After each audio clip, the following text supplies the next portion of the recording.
Este tango fue la canción del verano de 1905 en Valparaíso. ¿Escucharon bien? 1905.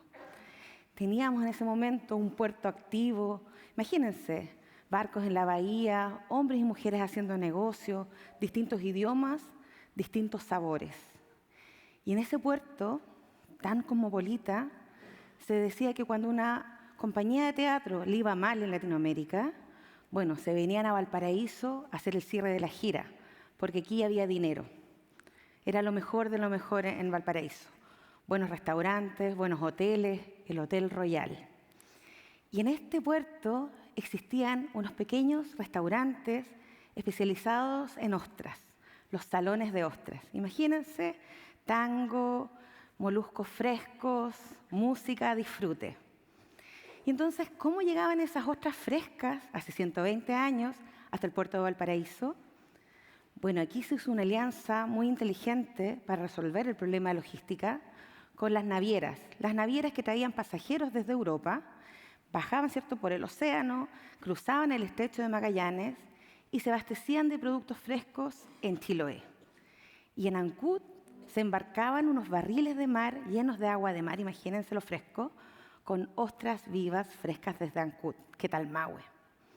Y esas ostras seguían la navegación hasta llegar al puerto de Valparaíso, pero también hasta Santiago de Chile y también incluso Buenos Aires vía tren. Entonces lo interesante es que aquí teníamos ya una industria que promovía las ostras. ¿Y a quién se lo debemos? Bueno, aquí me gustaría destacar a una mujer pionera, Laurencia de Solminiac, francesa, que durante más de 3 décadas lideró la comercialización de ostras desde el sur de Chile hasta la zona central, incluso la zona salitrera. Y lo interesante de Laurencia es que creó un negocio que hasta ahora también sabemos que fue rentable. ¿Cómo lo sabemos? Porque encontramos un aviso de prensa del diario El Mercurio en 1918, donde Laurencia, a página completa, buscaba socios ostrícolas. Vendía algo así como ostras en verde. Ayúdenme a hacerlas crecer, ayúdenme a tener más viveros para poder tener estas ostras frescas en la zona central.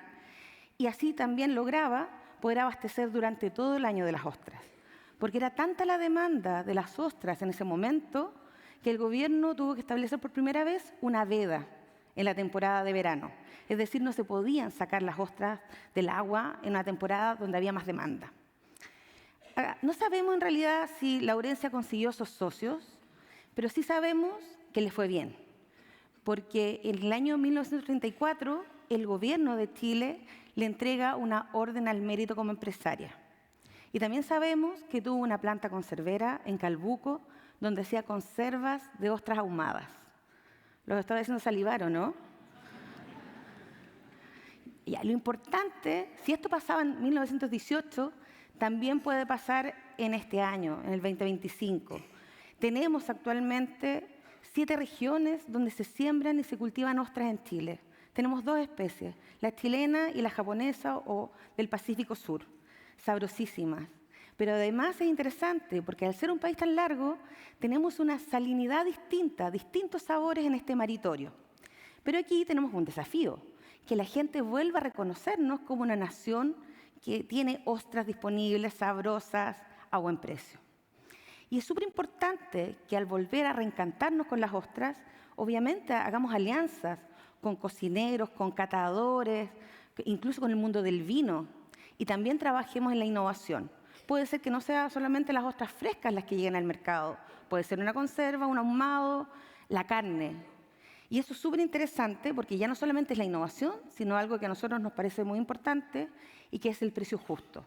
Precio justo para quien las está cultivando, para el pescador acuicultor y también para quien está comprándolas. O sea, así como Laurencia buscaba estos socios ostrícolas, nosotros estamos buscando consumidores ostrícolas. ¿Se suman?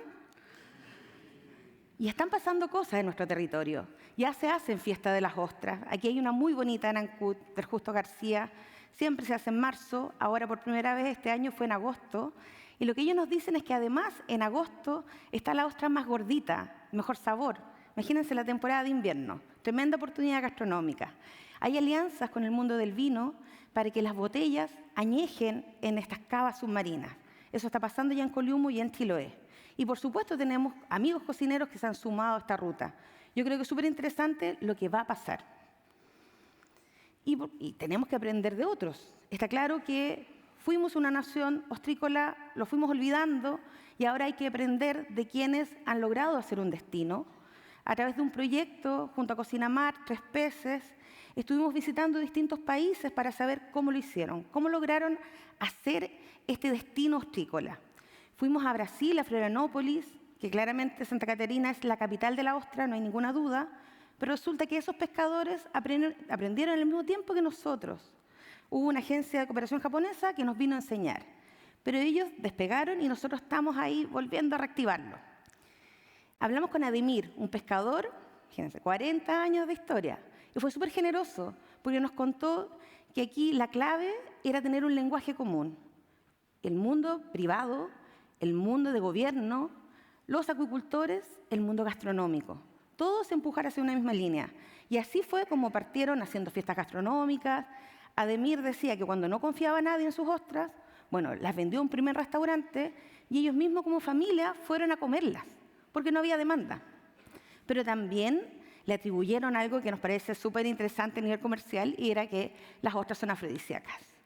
Y ahora, más recientemente, cuando fue la pandemia y no tenían nada que vender, bueno, Dionisio del Paraíso de las Ostras regaló ostras a los bomberos, a los cuerpos médicos. ¿Por qué? Porque la ostra tiene 5 veces más zinc que cualquier otro alimento y eso hace que tu cuerpo responda mejor a las enfermedades respiratorias. O sea, tenemos un tremendo potencial. Y hay otro concepto que conocimos en México, en La Paz, Baja California. Fuimos a participar de una fiesta de la ostra. Imagínense, 30 cocineros de todo el territorio haciendo su propia receta, increíble.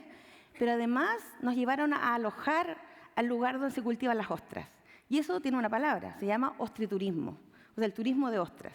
Ya no solamente comer la ostra con una buena vista en un restaurante, sino ir a terreno, subirse al bote, conocer el oficio, entender lo que significa cultivar una ostra varios meses.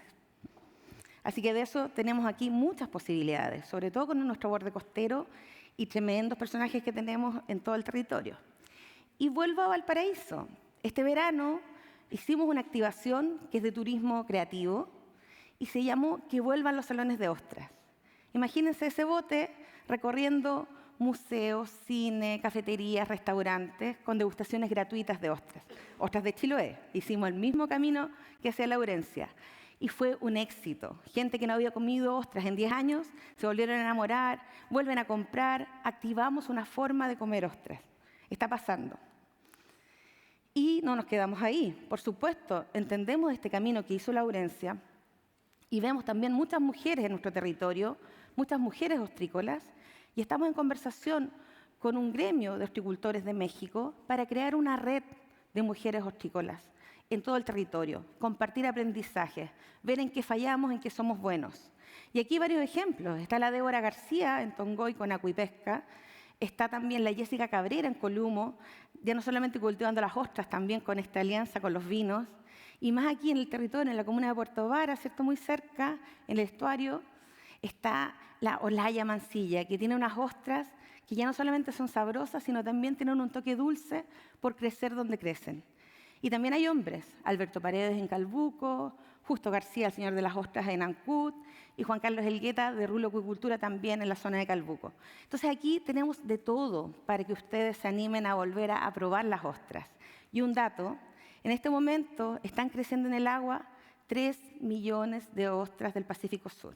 Y necesitamos consumidores, necesitamos catadores de ostras, necesitamos sommelier de ostras. Así que la invitación, por supuesto, es a que vuelvan los salones de ostras. Muchas gracias.